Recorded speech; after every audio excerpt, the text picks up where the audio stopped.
Bonjour tout le monde, c'est Olive Chavi, cadre commercial et entrepreneur. Avant toute chose, je vais te demander de t'abonner, d'appuyer sur le petit bouton rouge juste en bas. Et si possible, active la cloche de notification pour ne rater aucune de nos publications. Alors aujourd'hui, je vais traiter d'un thème très sensible. Et je veux d'abord vous dire que je ne viens pas vous conseiller ou vous juger ou quoi que ce soit. Non, pas du tout. Je viens juste apporter un message d'espoir aux femmes africaines, aux filles africaines. Donc, le thème d'aujourd'hui, c'est la telenovelas et la femme africaine. Donc, je vais vous parler de ma propre expérience.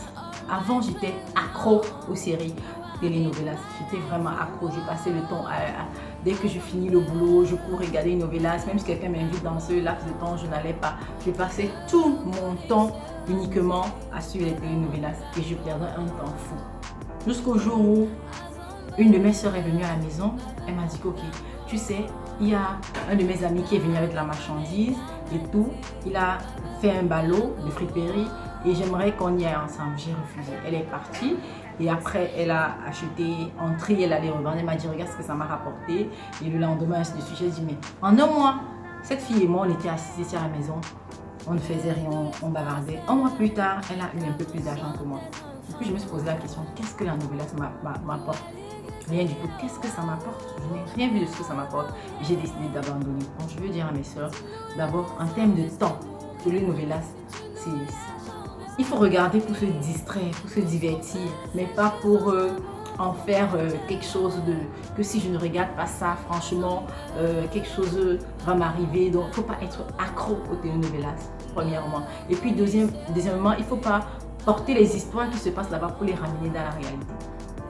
Ça sert à rien. Vous voyez une fille qui est dans une famille pauvre, et puis un prince charmant arrive quelque part, et puis la sort de la famille pauvre devient riche. Non, vraiment, et c'est deux pays différents et des contextes différents. Moi, ce que je peux proposer à mes jeunes sœurs, c'est de travailler.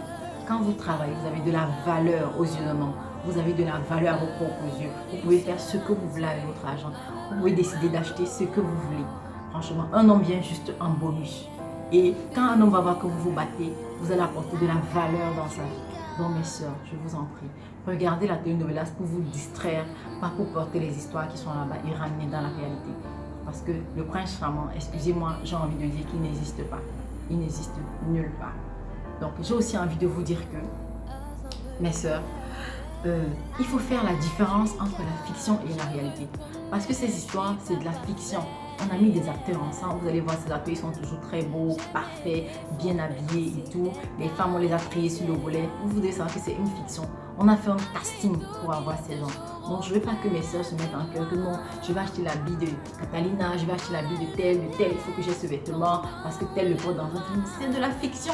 La réalité, c'est celle qu'on vit ici. On se réveille le matin, on a des cheveux crépus. Il faut mettre une greffe pour avoir des cheveux comme ça. C'est ça notre réalité. Notre réalité, c'est pas que tu vas mettre le pince sur le soir. Notre réalité n'est pas que tu vas sortir en haut et puis rencontrer le prince charmant. Non, je vous assure, c'est pas notre réalité là-bas. Donc j'aimerais que mes soeurs regardez la novelas pour vous distraire et pas pour en faire une obsession. Pas pour en faire une obsession. Le temps que vous passez devant les novelas, sincèrement, je vous dis, si vous capitalisez ce temps, ça peut vous donner quelque chose. Moi, j'en ai payé les frais. Je parle de ma propre expérience. Franchement, je suis partie de l'extrême pauvreté à là où je suis. Je ne vais pas dire que je suis arrivée à un niveau où je suis riche, non. Je me cherche encore, mais vraiment, je suis mieux que là où j'étais avant. Je suis mieux. Parce que la pauvreté, ce n'est pas le manque d'argent, être né dans un quartier difficile, non. La pauvreté, c'est dans la tête. La pauvreté, c'est dans la tête. Est-ce que j'ai décidé de sortir du merdier dans lequel je me suis fourrée? Est-ce que j'ai décidé? C'est ça la pauvreté.